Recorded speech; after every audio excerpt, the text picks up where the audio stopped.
Okay, so now I'm recording. I am here today with my amazing friend Lorraine Watson, who I have known apparently since 2012. And I know this because she just looked it up. So Lorraine Watson is one of the people who I sort of compulsively share her newsletters, and there's a reason for that. I think they're amazing. Lorraine and I worked together. I found her way back when she had just finished a program with Tad Hargrave. Hardgrave. I pronounced his name wrong. He's the marketing for hippies guy, and if you haven't checked him out, you should. But Lorraine was featured in some way on his site, and I thought, wow, the description of her was so amazing. And at that point, I was feeling really lost and really wanting a coach and having a really hard time finding a good match. And I found Lorraine, and Lorraine is like left brain plus woo, this beautiful thing. So anyway, I coerced her into talking to me today. Hi, Lorraine. Rubber arm. And so, yeah, like I twisted it so hard that, okay. But Lorraine is the follow your late lady.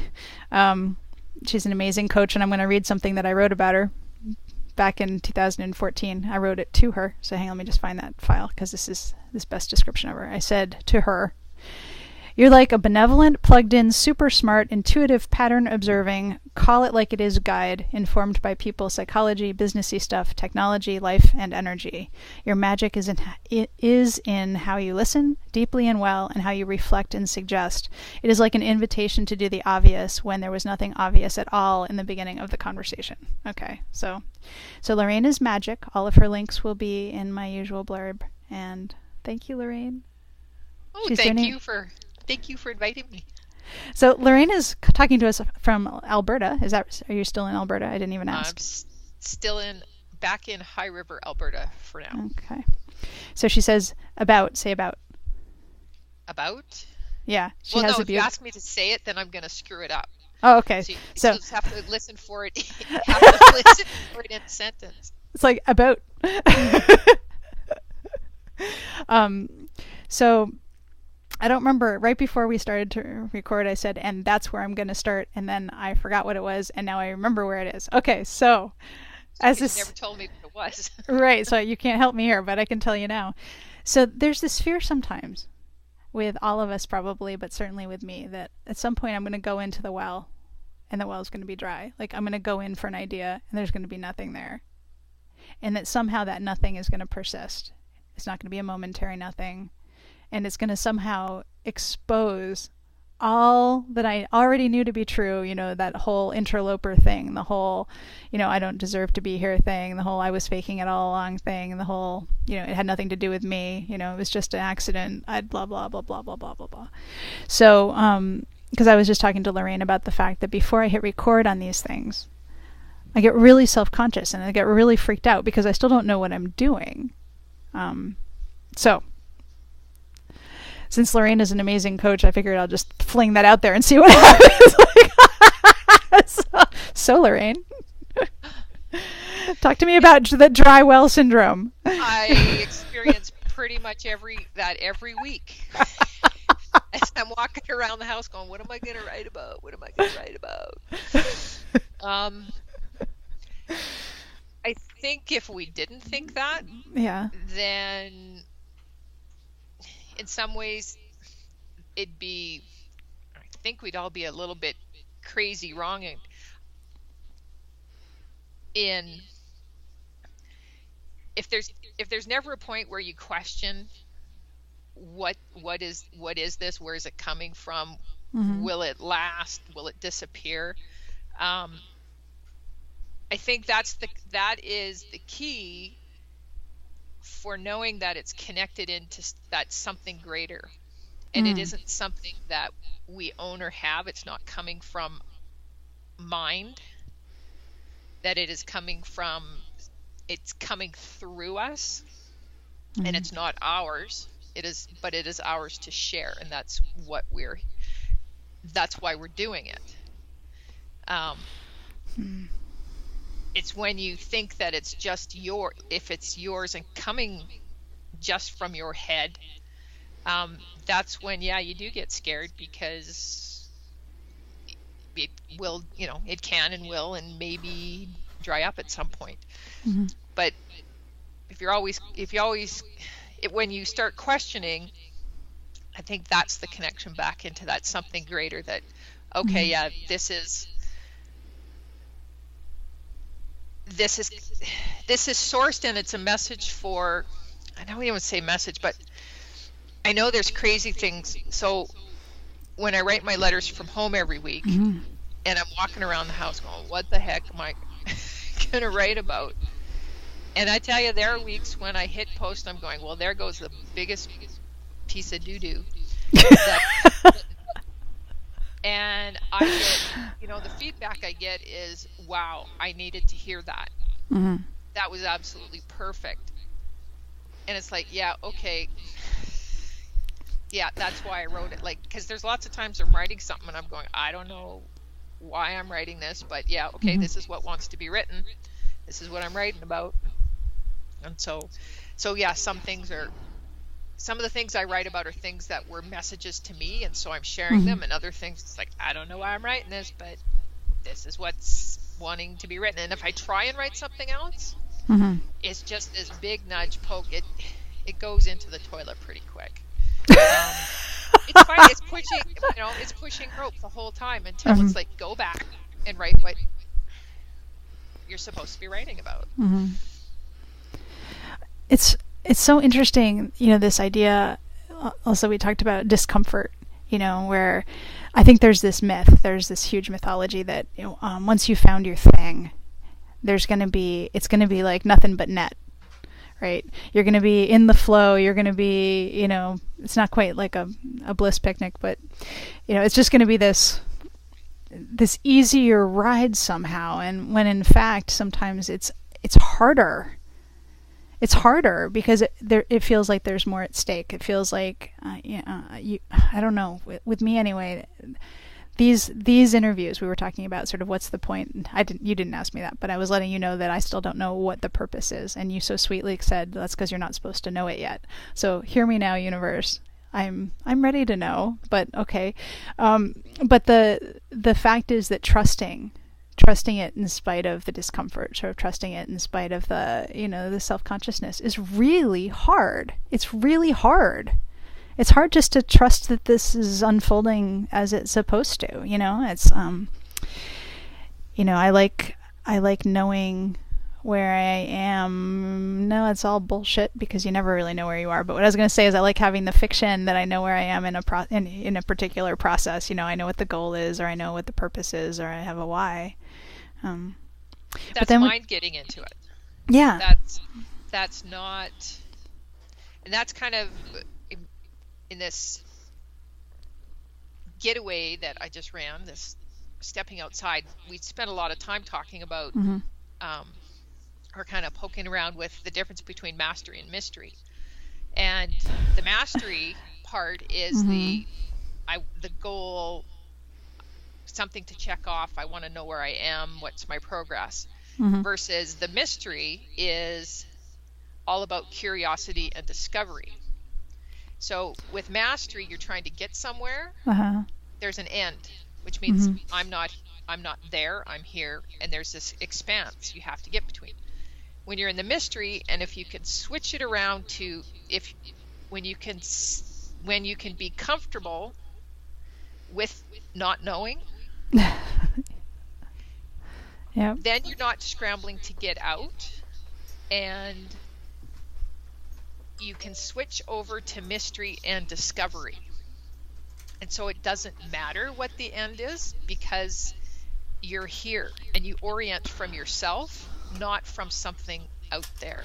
And so that's the switch. And so when you don't know what the purpose is, Mm-hmm. think curiosity and discovery. Because as soon as you know, it's like Christmas. I always remember at Christmas time, the best part was from the time kind of like the Christmas catalogs arrived and you started dreaming and wearing out the pages, and then the tree goes up and the lights, and then little presents would appear under the tree, and then it was all about that mystery of what's there. And the worst part of Christmas for me was when everything was open. There was nothing left. It was all known. Oh my God. And I have to confess, I will confess here and now to the world, there was one year where, silly me, I went through every packet, every gift under the tree, and I figured out what it was, because I don't know, thin wrapping paper or whatever, and I figured out every gift to me under the tree. And come Christmas morning, I got everything I expected. There wasn't like, maybe, well, I think probably Santa Claus arrived, but there was nothing new. And I had this thing about, okay, there'll still be that surprise. And there wasn't, because I knew everything up front. And it was the worst Christmas, and I never tried to figure out another gift after that, because it just totally ruined. I surrender, Lorraine. Oh my God. I totally hear you. I know what you're saying. I totally feel that. It's just really hard to remember that. You know? It's hard to remember that. And I think for all of us it's hard, because you get in that, there's that little thing that mind wants to know, and and sometimes you just want to know, and I think it's worse. I think it's worse when you don't know, and you know that you can't know right now. That's when it really kicks into gear with it's kind of like having the chocolate chip cookies on the counter, ginger snaps for you, and they're on the counter over there, and you're going, I shouldn't have one, but they're there. But they're there. I shouldn't have one, but they're there. They're there. Well, in my house, they're not there very long, because I do eat them all. Yeah. So, but I think that's when it gets worse, is when you know you can't. Right now, there's no possible way of knowing, so that just kind of ups the ante on wanting to know, and then it just all takes over, and that's when you have to be able to step back and have cues or whatnot to be able to say, oh, okay, step back here and get yourself back into the what's around here, what do I know, and reorient from yourself, and just go, let's discover, get that sense of play. Like for me, these conversations for you right now, just play with them. It's all about play and discovery. It's not about knowing where they're supposed to lead, because believe me, that where they're leading is into the realm of beyond imagination. So you cannot know. I cannot know. You cannot know what's beyond imagination right now. You have to let that unfold. And the other factor is you don't know when that will happen. Because, it could be 6 months, it could be 2 years. You're going to look back and go, holy schmoses, this is why those conversations happened. Well, I'm loving them. I really am. Totally. Yeah. Okay, because I'm loving these. It's like feasting to me. So this is you being you, and this is called flow. It's just letting you be you. I love this part. So because I am a creature of mystery and curiosity and discovery, because that is where I tend to live. It's so interesting that this other piece gets so much airtime and so much energy in my, in my own thinking, in my own imagining, in my own, it gets in my way. All these shoulds drop in, as should bombs, where it's like, I should, there should be, there should. And, when I show up at a canvas, I have no idea what's going to happen, and that has never stopped me from showing up at the canvas. It's so interesting that in other parts of my life, it feels like unless I have a plan that I'm executing, that somehow I'm doing it wrong. It's like showing up at the blank canvas of these conversations is such an actual joy for me that I don't want my whatever this other thing is to get in the way of that total joy, Yeah, well, I think there's a lot to do with expectations around those other things as to what should happen, how we should behave, rather than it's like there's a big whole world out there of unbeaten paths that are just begging, jump the fence and hop in the field and go See what happens. somewhere else. Because nothing, I mean, we forget that,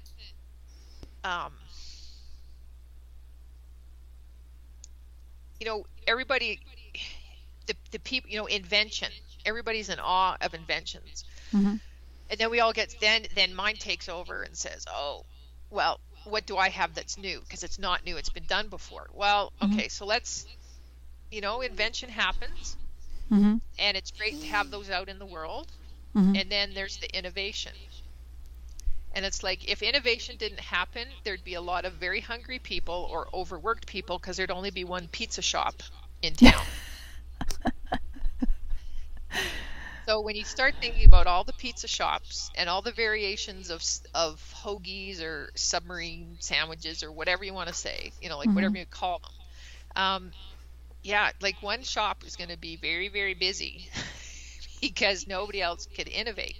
But that's, the bringing you to it and your unique spin on everything. And I mean, everybody says the world would be a pretty dull place if we all followed the exact same path and the exact same rules. But what do we kick ourselves for, but not doing what everybody else is doing in the way they say it should be done? Right. So really it comes down to permission, giving ourselves permission to say, you're okay, I'm okay. Like, this is really all a big experiment of us all bringing ourselves to the table and really getting over the screw ups, because that's one of my big things. Is my little voices is you're a fake, they'll find out you're a fake. And it's kind of like being able to go, yeah, okay, so what, I screw up, I'm gonna learn something from it, so I might as well if I don't even try, I'm not even going to know what I could possibly learn to the positive or the negative. And really, if you learn something, it's not negative anymore. So it's like, I mean, somewhere along the way, we lost that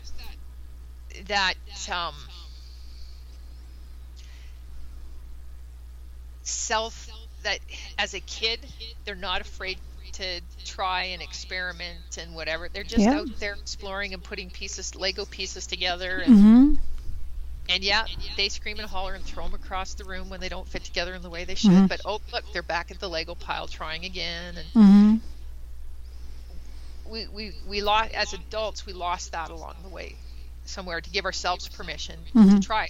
Like you said, putting so much at stake on one thing. Like, we don't have just, I personally don't believe we just have one calling. We have one passion, one purpose. In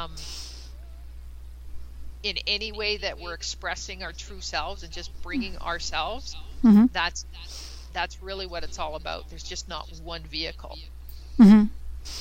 Thank God for me anyway, because otherwise I'd go crazy. I need to be able to paint and write and talk and connect and do my techie stuff. And and those are all things that's, you are bringing yourself to each one of those things. And if you go back, if you look far enough, either you go big enough to see it, or you dive underneath to see the common threads, you'll see the same Kateness coming through in all of those activities, and they all feel aligned because they're all you. Yeah, they're all expressions. It's when you start doing things that's trying to be somebody else or living up to somebody else's expectations. That's when you get the pulls, the misalignments, and that's when you end up in the ditch. It's like, you're driving down the road and you hit that little gravel strip or the grass or something like that, and that traction on your tires screws up the rest of your path. And so you're either in the ditch or you're going trying to keep things aligned, and then you can, it's like, but even if you go in the ditch, you can still get out of the ditch. It might take a bigger tow truck or something. Might take some energy added to the system. Exactly. Energy that wasn't needed if And Just, sometimes you yeah, go in the ditch because you're going too fast rather than yeah, trying to get there too fast.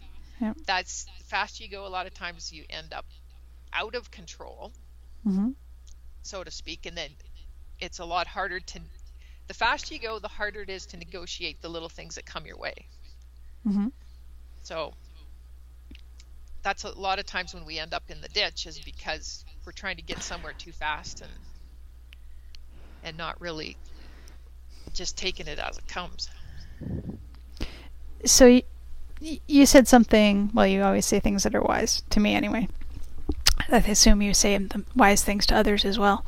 But one of the things you said a few minutes ago when we began is this idea when you send out your letters from home and you get this, thanks, that's just what I needed to hear. It's sort of a me too, this recognition, this awareness, this connection with other people, as human beings. Here we are being human, in this world of that's really tough. It's there's lots of things that are tough and hard edges and thorniness and whatnot. And I think about connection as one of my purposes. To create it, to foster it, to expose it, to invite it.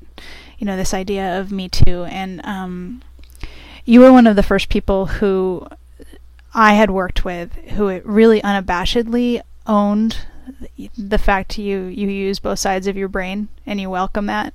That you're not, just right-brained. You're not just left-brained, but you are sort of an integrated system, of experiences and capabilities, and that once you stopped fighting this sense of woo, or whatever we want to call it, this this knowing from somewhere else, that really changed things for you. And I think about you often in my own process as someone who, like, what am I fighting against? That if I stop fighting it, things will be easier.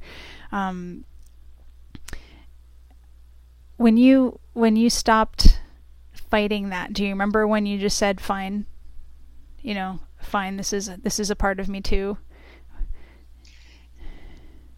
I stopped it. It was what I call my lost year. It was 1996. But I had gone through, it had started, I always say it had actually started a long time before that. It had started in grade 11, because up until that point, I wanted to be a doctor. Mm-hmm. And that's all I wanted to be. And then I realized I could not be responsible for killing somebody. And as a doctor, I was going to kill somebody. Like, that's it was gonna happen. Yeah. Because I think probably every doctor at some point in their career ends up doing it. Anyway, I realized I couldn't. And then I went in, I was lost. Now I had everything that I believed myself to be was gone in a realization. And from that point on, I mean, picking courses at university was, well, what can I do? Like, what will get me a job? What's the best of the worst? And even at that point, I was ignoring the nudges, because the courses that really interested me. So I took computer science, and I don't regret it because I use those skills today. It's all part of that integrated thing. But I ignored the courses that I wanted to take, like integrative religious studies. I didn't take them because my friends were going to laugh at me. Yeah. And so I came up, I was like, oh, it's at 8:00. I can't be at class for 8:00. But I really wanted to take them. So, I mean, the nudge, you could feel the nudges and things like that at that point. And so, best of the worst. And then finally in 96, I had to find something else, because I was getting tired of talking to a monitor all day. And if I had one more printer problem, I was going to go ballistic because somehow I became the printer problem solver, and like, why me? Like, shocking. Problem solving. yeah. Yeah. So I started looking for other things, and I was looking for something to do. Mm-hmm. And so I tried reflexology. Massage therapy was out because I knew I didn't want to work with nude bodies all day. Like, I knew that much. I tried this and that. I looked into aromatherapy and all this kind of stuff. And I was just going from kind of like bad to worse.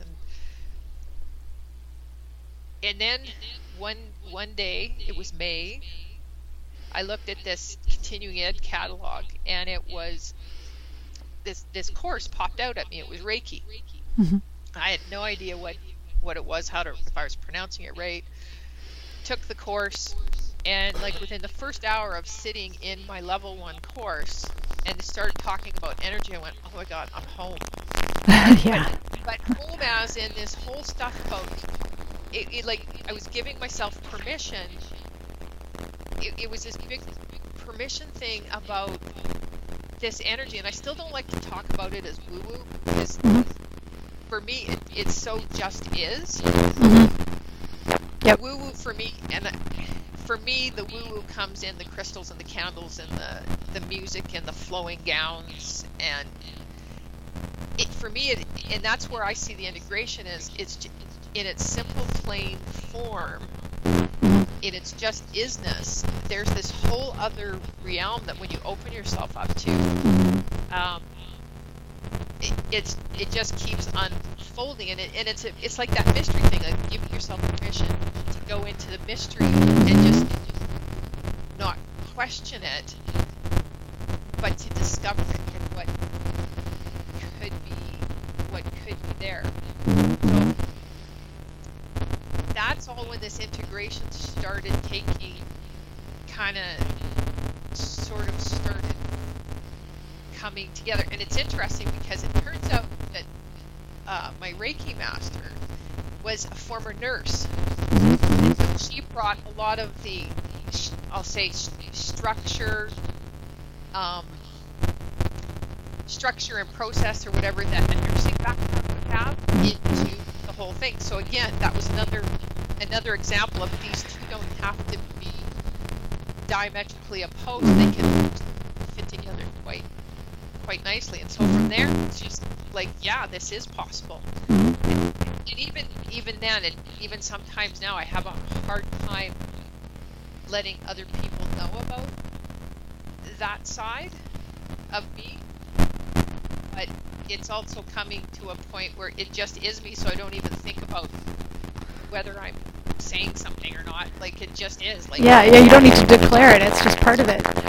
Yeah, it's like, well, if you see it and you don't like it, fine. If you do and you like it, great. But I can't. It's just not something that I think about a whole lot anymore. It just is. See, I think this thing about giving ourselves permission to sort of know what we know is really something. You know, you're right. So much of this has to do with permission. I think that's just so wise. It's going to give me a lot to think about.